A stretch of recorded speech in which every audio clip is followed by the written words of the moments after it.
a long way from the classroom on the campus of Tuskegee Institute, now Tuskegee University, where we were conceived by Booker T. Washington in 1894. And I'll tell you that we are ecstatic about our partnership that we've developed with Liberty Bank. And for us, success has come in the form of numerous partnerships, and everyone here is very, very excited about the future. I see many faces in here that have been ardent supporters of us and our financial institution, and for that, we are grateful. We thank you, and we look forward to your support in the future. At this time, I'd like to introduce to you the CEO and President of Liberty Bank and Trust, Alden McDonald.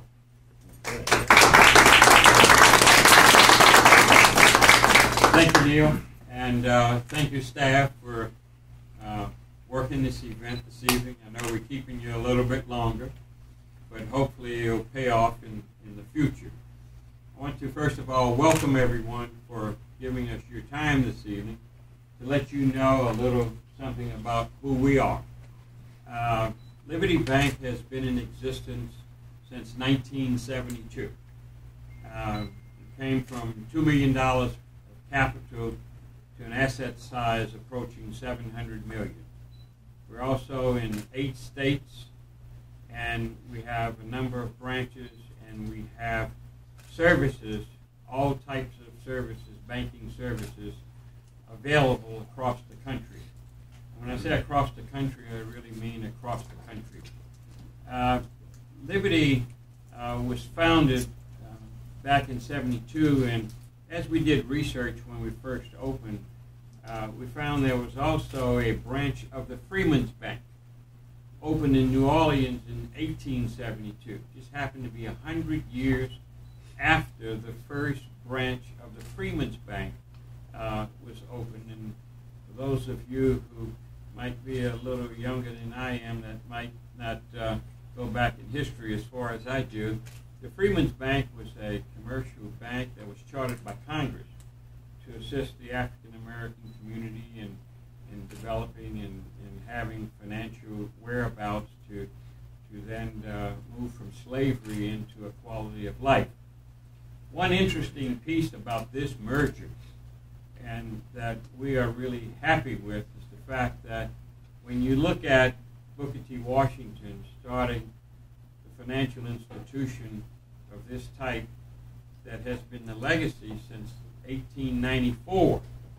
1894, and Booker T. Washington has been in our history books for a lot of economic development and business models for the communities to build itself on, for people to build themselves on, to create small business.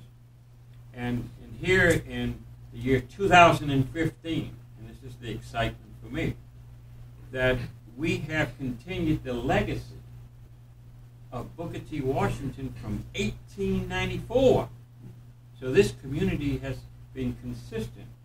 It continues the legacy and the commitment of providing financial services to this community. So when we think about what our responsibility is in joining with First Tuskegee in providing financial service, is huge.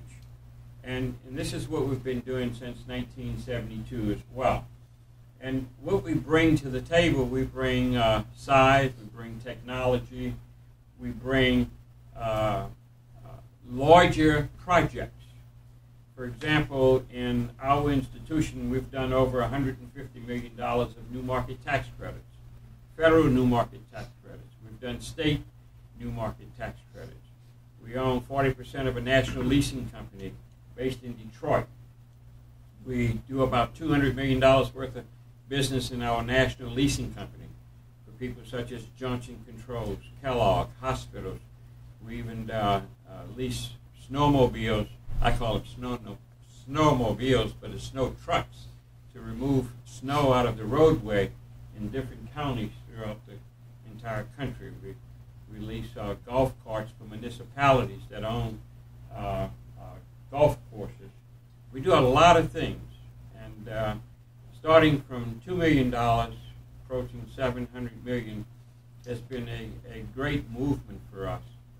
So as we get together with First Tuskegee, we are very, very fortunate to have a partner, to have the staff, the staffing that they have, bring a lot of things to the table. And we're happy that we will be able to provide more services. The technology piece I'm talking about is that we can compete with any piece of banking technology of the largest bank in the country. You can do all of your banking over the internet. You can deposit a check by way of your smartphone. You can put alerts on your smartphone to let you know when a transaction hits your account. You can be alerted when your account balance gets to a certain balance. You can pay your bills from your smartphone, from your internet at home. For the businesses, we have remote deposit capture where you don't have to come into the bank to make a deposit. So all of these teller windows, date back to some time in banking. And today's banking model is to bank from your home and your office and from wherever you are.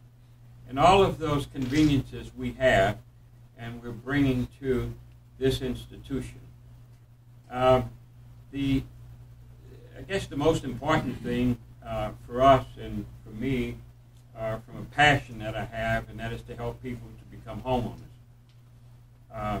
We have a passion for making mortgage loans. We do close to $100 million worth of mortgage loans a year. We sell to the secondary market. We keep some on our books. We do commercial lending. We do church lending. We do all kinds of lending. And we've been doing it now for 42 years. We've been pretty successful with it. As I mentioned, our institution is 42 years old. We've been profitable every year we've been in business with the exception of 5 years. 3 years was the Louisiana oil bust when all of the banks in the state of Louisiana lost money for 3 consecutive years. 1 year was in 1999, we lost $250,000. And the year of Katrina, we lost a couple of $1 million.